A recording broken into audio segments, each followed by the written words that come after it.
even if you're giving a talk that's an hour. Exactly. So people bother to listen to it. Or so when you're talking to them earlier, you don't talk their ear off, right? You can tell them really succinctly what it is you're talking about, and they understand. Okay?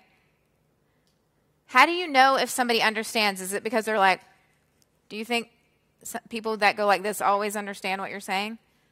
No, they don't. So the best way to know if people are understanding what you're saying is they then engage you in a dialogue about it. You tell them what you're doing and they start talking about it with you, they probably are really interested in it, and they definitely heard what you were saying, and they're adding to it.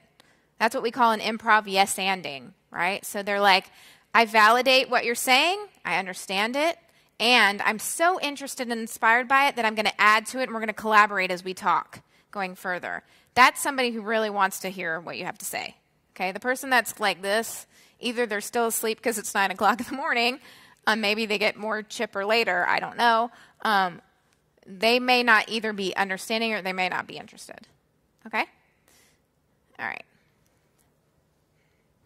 So what I would like to do is I want you to kind of look at these questions.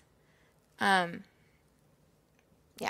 I want you to look at these questions and think about it. So exactly what problem will my presentation solve? Sometimes you're just inspiring somebody, and that's okay. That's fine, okay? So that's like your value proposition, right? And then for whom do I solve that problem? So who's your audience? Where would you give this talk? Where would you give this presentation? Is it your stakeholders? Is it your clients? Is it at a conference? Okay?